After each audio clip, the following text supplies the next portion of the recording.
Hello everyone, my name is Christopher Black and I work in the communications department here at the World Health Organization in Geneva, and we are coming to you live for a social media event.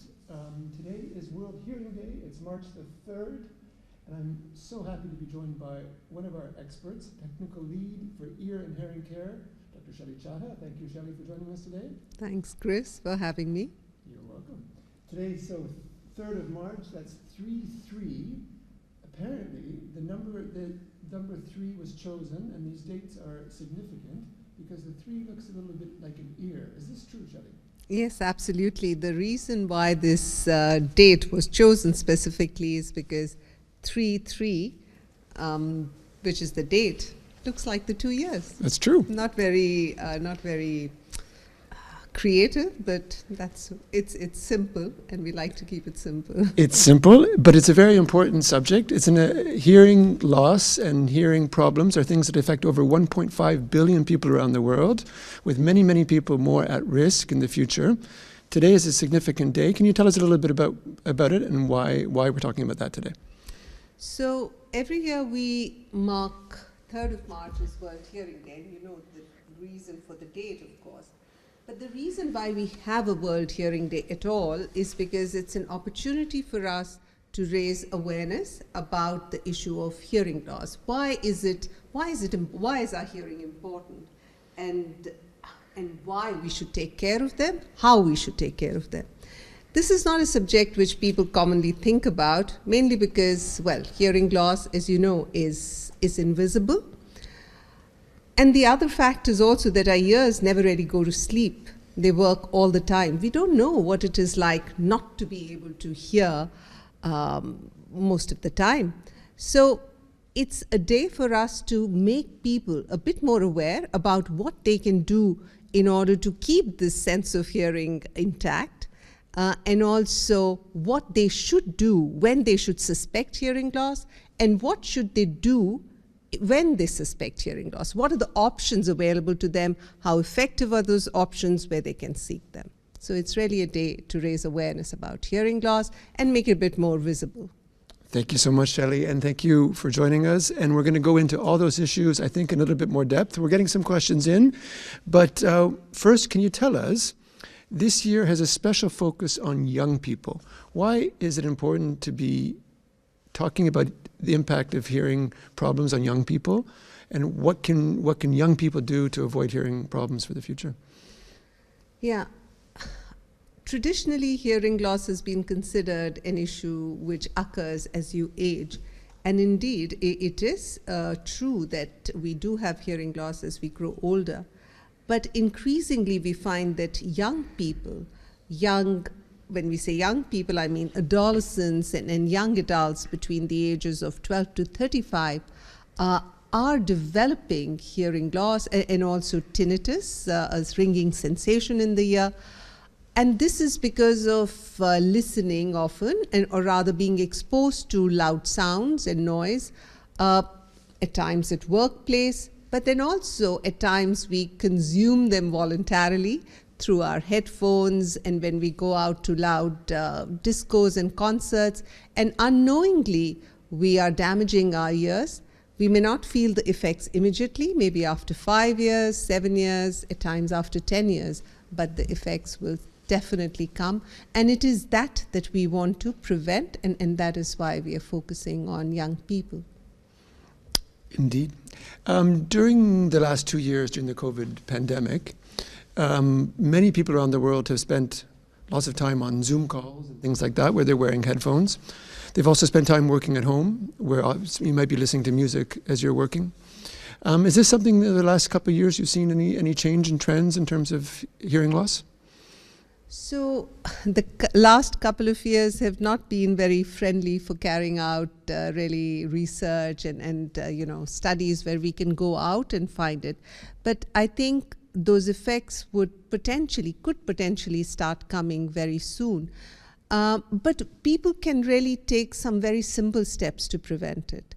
So firstly, the thing is that when you are listening, even for work, when you're on a call, you don't need to put up the volume full. You can keep it nearabouts 50 to 60% or below it, at the most 60%, and that can be fairly a safe volume to listen at.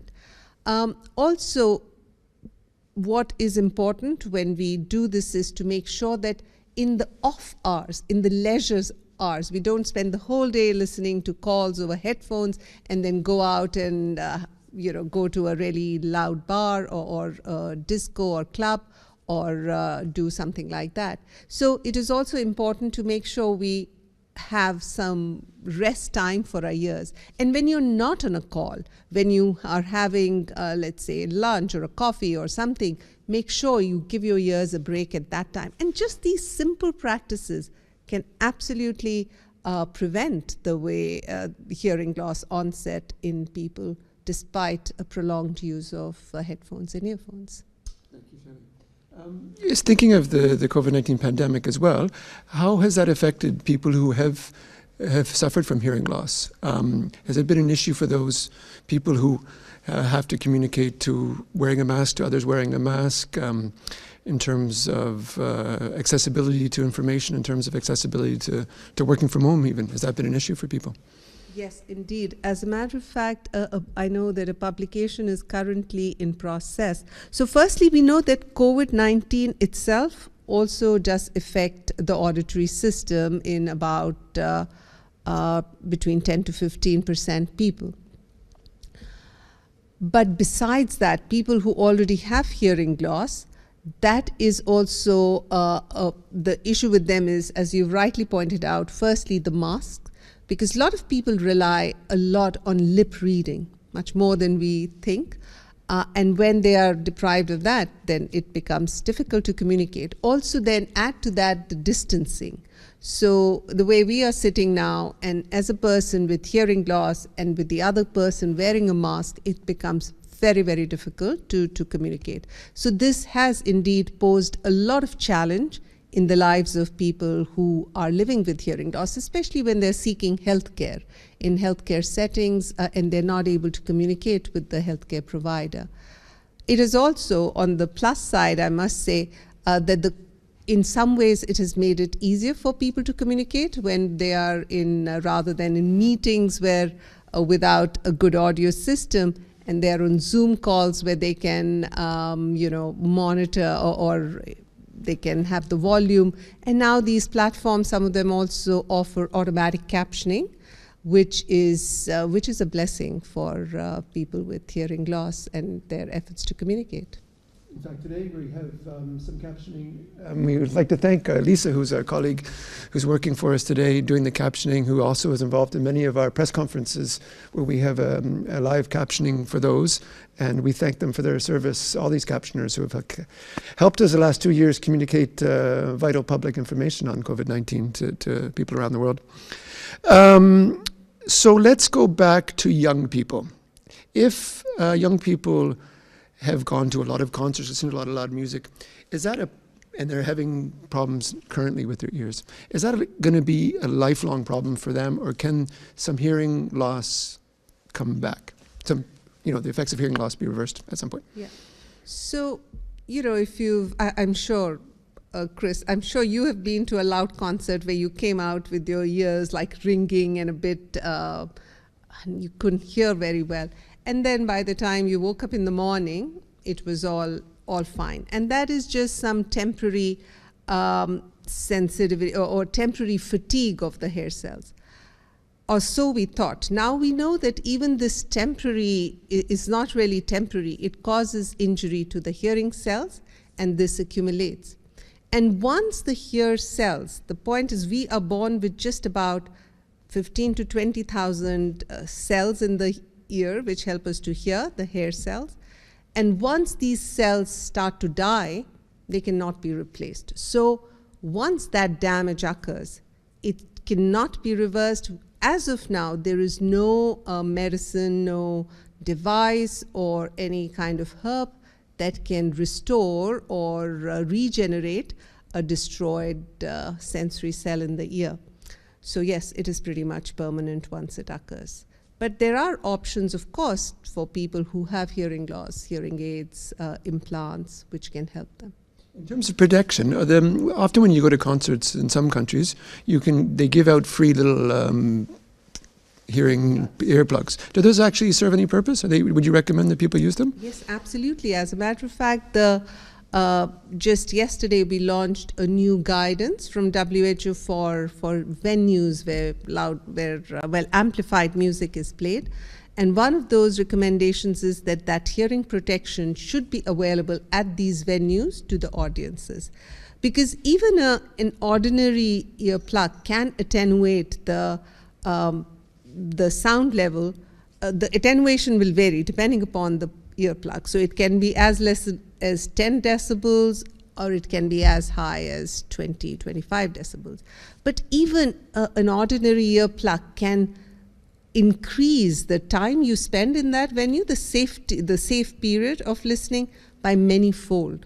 So it's important, it's good if people who go to these venues very frequently, they buy, well, if they can buy, they could invest in custom-made earplugs, but even simple foam earplugs, which are commonly available, will help to reduce the exposure and protect their ears.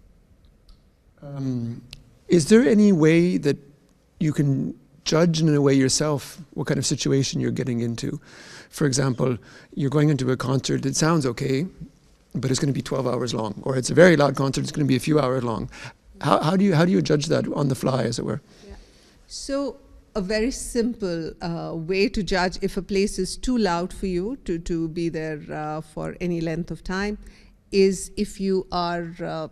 So we are a bit far away, but let's say you were sitting here or standing at an arm's distance from me, just about this much, and if I need to raise my voice to be heard by you or ask you to raise your voice to hear you, then it's too loud for me.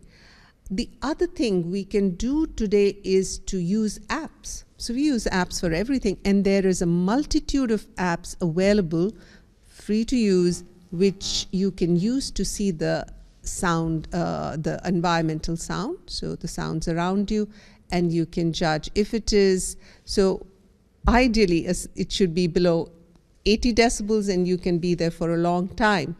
But that would be a little unrealistic, let's say in a venue or something. So if you're at even 90 decibels, you know you can be there for a couple of hours, but then after that, best way is to use hearing protection, and then you can be there for a longer period of time.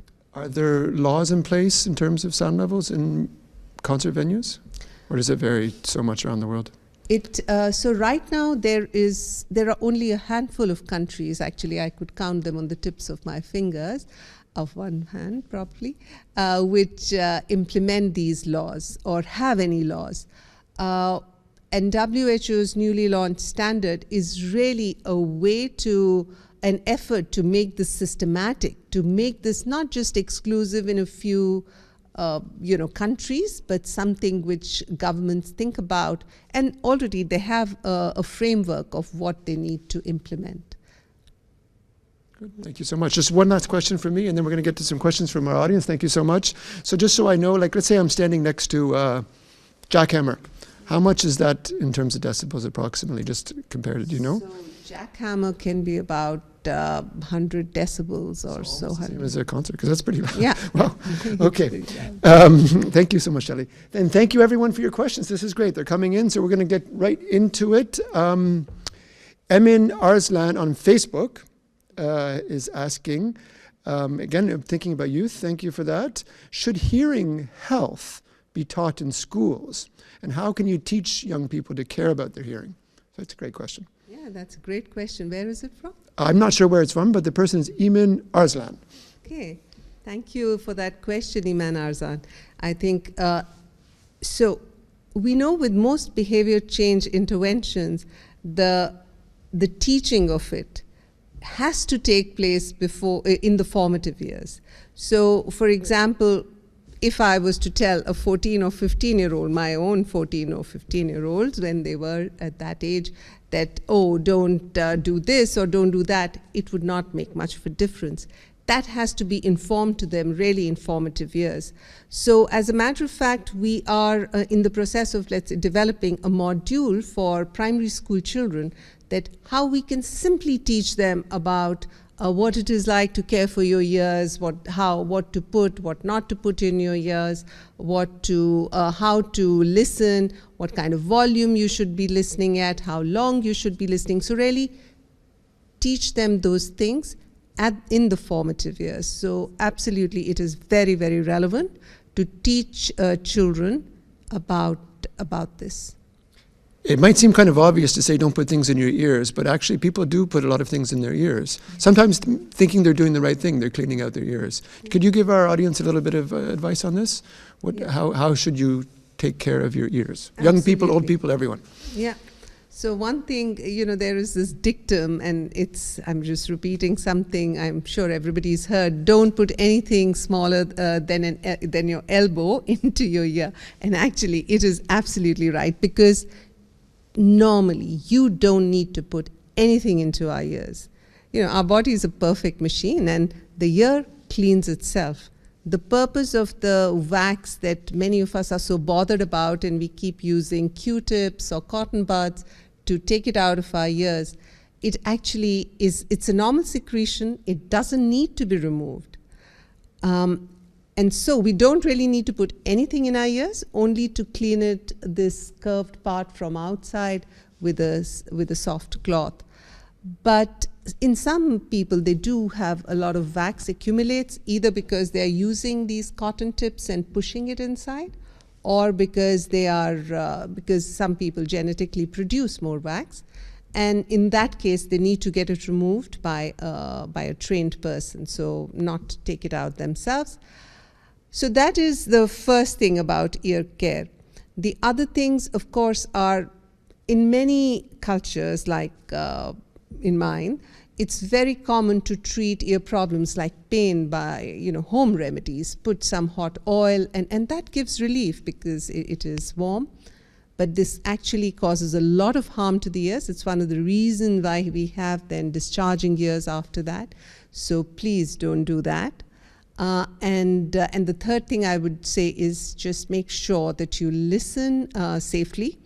So when you're listening through headphones or earphones, firstly, don't share your earphones with somebody else, because that can cause infection. But also make sure that you keep the volume below 60%. You can also find there are many phones now which have a hearing health app within it. So find it and make sure that you monitor how you are listening. Thank you so much, and thank you everyone for the questions. As a reminder, you can ask questions in the comments field on Facebook, on Twitter, it's #AskWHO, LinkedIn, again, it's the comment field. So don't hesitate to drop us a line. Let us know a question, what's on your mind, and if you have stories about hearing loss, we'd be really happy to hear, and I'm sure everyone else in the community would also be happy to hear that too. Speaking of that, I've got a question from where did it go? From Sandy Weeks. Thank you, Sandy, for your question. And they say, I've got an auditory processing disorder, and wearing masks has really caused me problems in understanding what people are saying. So what should we all be aware of when we're communicating with someone who might have hearing loss if we're wearing a mask? How can we communicate clear so that we can be understood, and how can we make them feel more comfortable and communicate better between each other?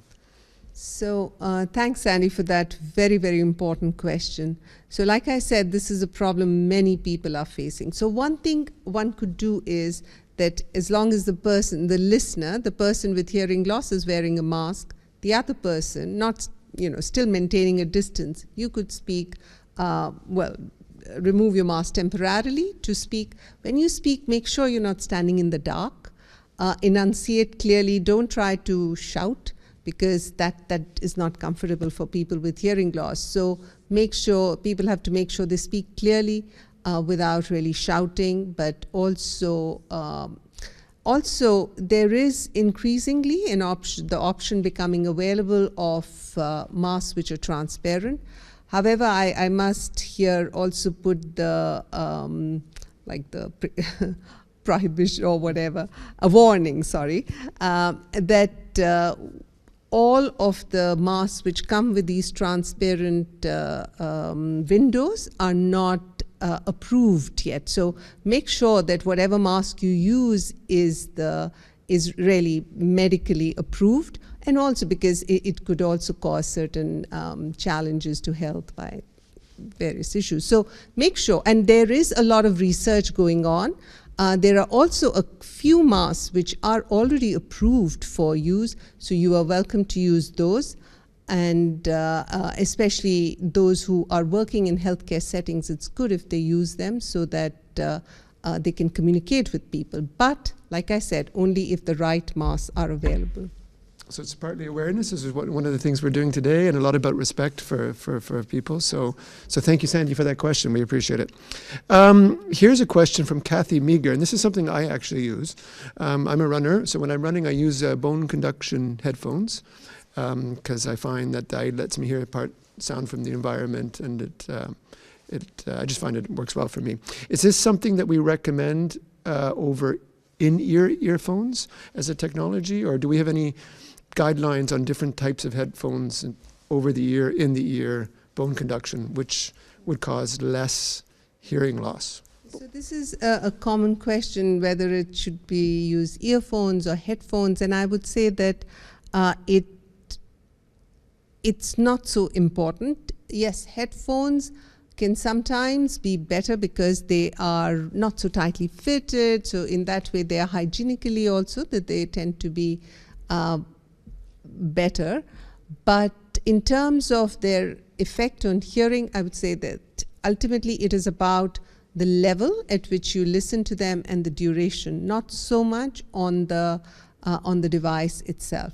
So if you have a preference, a strong preference for wearing earphones rather than headphones, it's fine. It's about the volume. But if both are the same for you, then I would say go for headphones, simply because it is also hygienically better.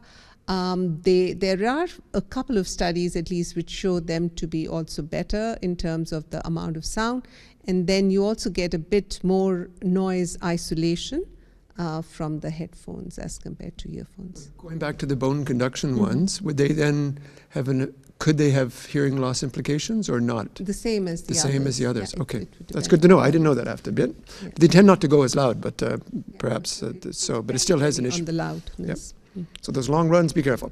Let's see. We have a great question here from Raymond Espinal. Thank you, Raymond, on Facebook. And thank you for mentioning how important this discussion is. We agree.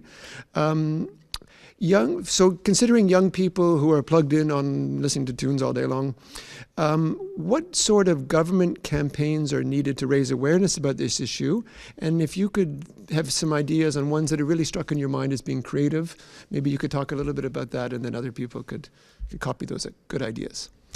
Yeah, no, thank you. Thank you for that question, Raymond. And I think what is, one of the materials that WHO has developed for this World Hearing Day is also a library of messages, a library of digital messages. So messages you could send out as an SMS or a WhatsApp message and so on to young people. So one of the ways to do it is through a digital health campaign. So the technology which we consider as part of the problem, we have to make it work for us. And this is part of making it work for us.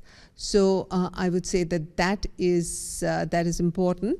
It's also, of course, there are the traditional media and the traditional campaigns. I particularly remember one which was in the UK, and where they had large at that time we were more paper based, so large posters, banners showing like a drill going into your ear, and which was really quite shocking and quite impactful, and I really think that was quite a powerful campaign for hearing loss prevention. Thank you so much, Shelly. Let me get back to my questions. Okay.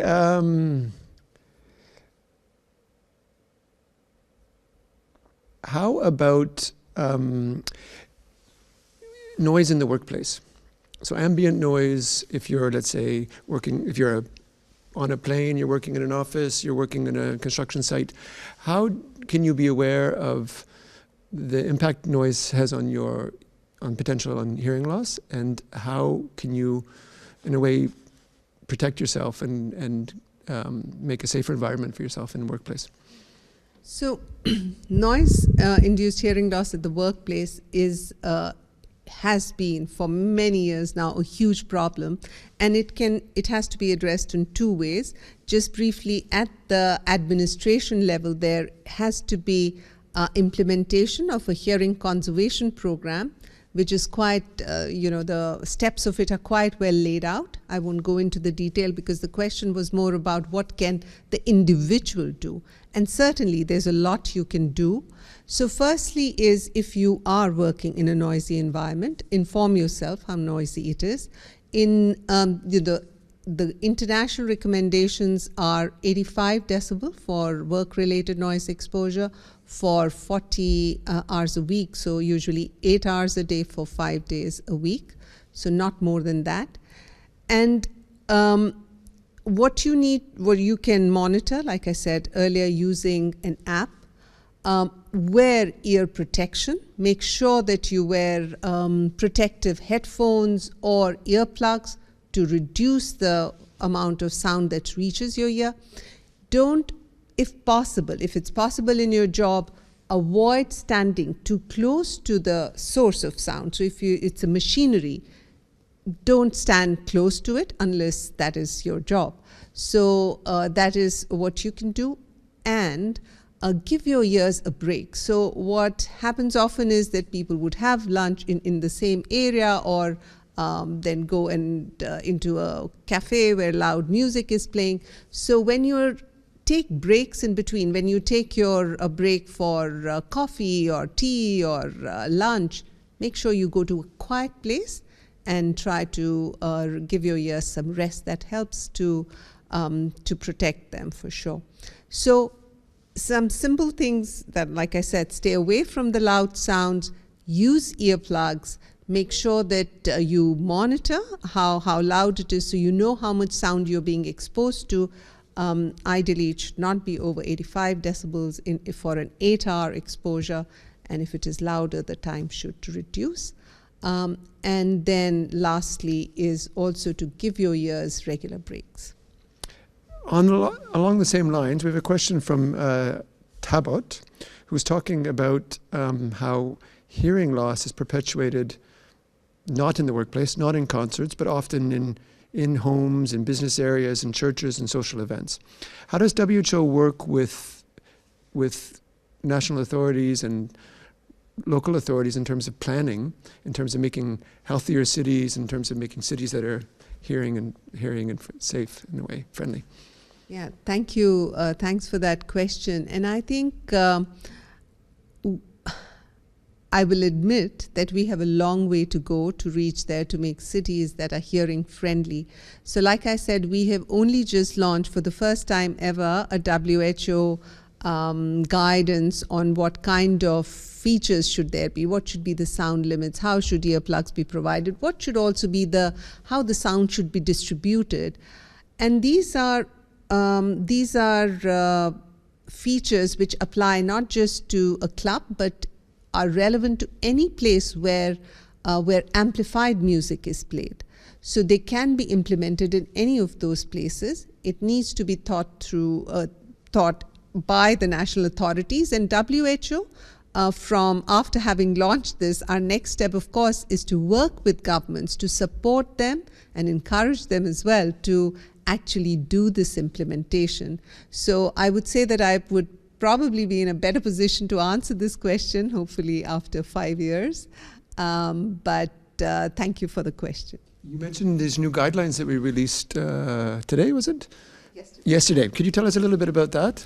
Yes. So this is guidance which is about safe listening in venues like clubs, concerts, anywhere where amplified sound is being played. And it talks about what should be the maximum sound level. So the maximum level, average level, not just a cutoff, but an average level, how to monitor that. But then it also talks about the acoustics and sound systems, because WHO's work in this field and our Safe Listening Initiative is not simply about making sure people don't have hearing loss. They must enjoy listening, because that's what our ears are for.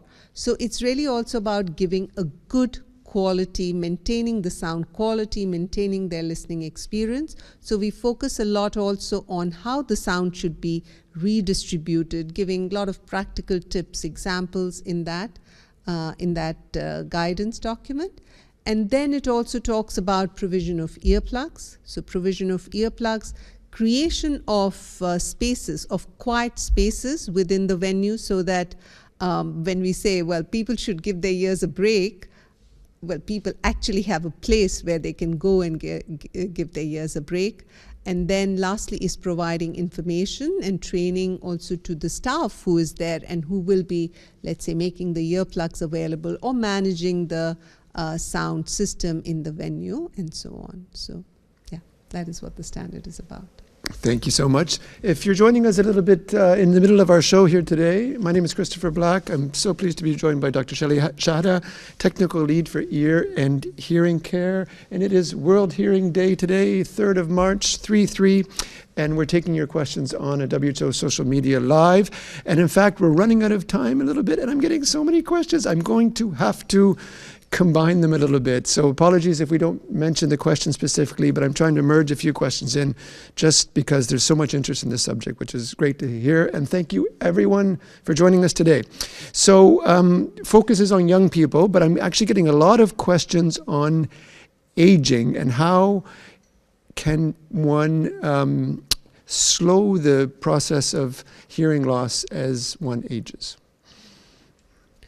So I think, and that is really goes to maintaining one's health in general. So if you have a healthy lifestyle, it has been shown that people who have less of, let's say, other non-communicable diseases also have less of hearing loss. And that is primarily because of the good nutrition, good lifestyle, no smoking, and usual. Of course, the one very important thing that you can do to protect your hearing and prevent hearing loss as you go through life is to protect yourself from loud sounds. So that is the ear cell killer that can certainly be avoided and must be avoided so that you can keep listening for a much longer time. Thank you so much. Question, here's a good one from Teresa. What do we think of hearing-friendly spaces where people at work could have a quiet area to rest their ears or to help with customer service if they're talking to people who have hearing loss? Yes, absolutely. This is a huge challenge because even people who have hearing loss due to noise, they actually also may get, not always, but a hyperacusis. So they also become very sensitive to other sounds.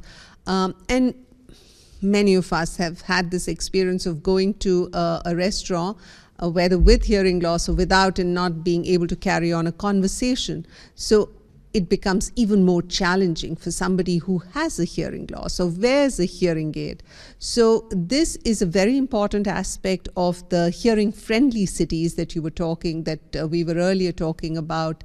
And Teresa, like I said earlier, we are not yet there with having hearing-friendly cities, but certainly as we move, WHO has an initiative on age-friendly cities as part of its decade for aging. And I think age-friendly cities must also necessarily be hearing-friendly cities. In terms of making technology available, how does WHO work with communities in terms of making hearing aids and other technologies such as systems in rooms for people who have hearing issues? Is there something that we do with that? Yes. So we are, of course, WHO works with and through governments.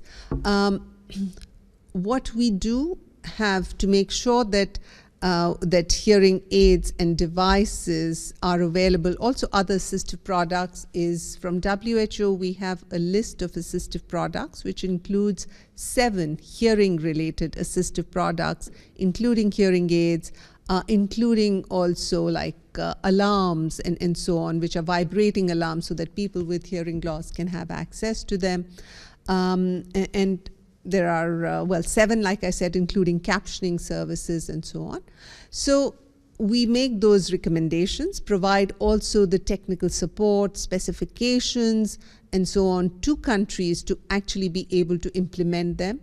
And currently we are engaged in developing also service delivery models for how hearing aids can be provided in low resource settings, not just income-wise low, but also where human resource is scanty, for audiologists are not to be found or not available, and ENT doctors are not available. So how can we provide services in those? So we're developing the models and the training materials so that these services can actually be brought down to the community level. Thank you so much. And speaking of the community level, let's go, because we're going to have to wrap soon. I'd like to hear a recap of your most important messages on focusing on young people today, focusing on working with communities and different organizations of people who work with those who have hearing loss and how to prevent it. Yeah. Please. So thanks, Chris. Okay, that's a complicated question. Yeah, but let me start, of course, by addressing our key audience today, which is young people. And I think for them, the message is really clear. WHO is not a party stopper in this. We want you to enjoy music. We want them to enjoy the joys of hearing, whatever it is they want to hear, but in a way that does not cause hearing loss, that does not cause tinnitus, that ringing, persistent ringing in the ear, because when you can protect your ears, you can keep enjoying music now, after 5 years, after 7, 10, whatever number of years. So that is the reason why this initiative is there. So learn about safe listening. There's a lot of material on WHO's website. We have FAQs. Whatever your questions are, check them out there and learn about safe listening, practice safe listening. And to others, the civil society and others, I would say for civil society, the important thing is really to keep this issue, to bring up the issue of hearing loss, to own it, because simply because it's an invisible condition. We don't talk about it. People don't like to highlight their hearing loss. So I would say bring the issue to life, advocate for preventive measures, the implementation of regulations, adoption of regulations based on WHO's recommendations, but then also to people, you said, of those with hearing loss themselves, I would say make your hearing loss visible, talk about it, bring it out, destigmatize it, because it's only when we start talking about it that this stigma, this kind of invisibility would go away.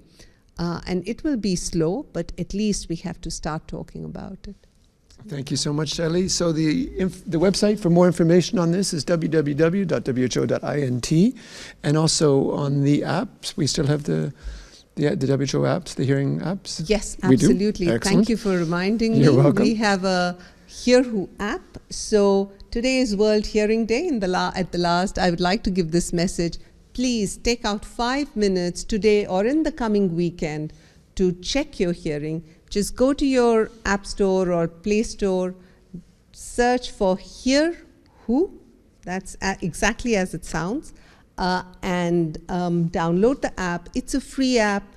You can use your any earplugs or headphones with it, and within 5 minutes you can check your hearing. So do it, and I would say do it every year, especially if you love music.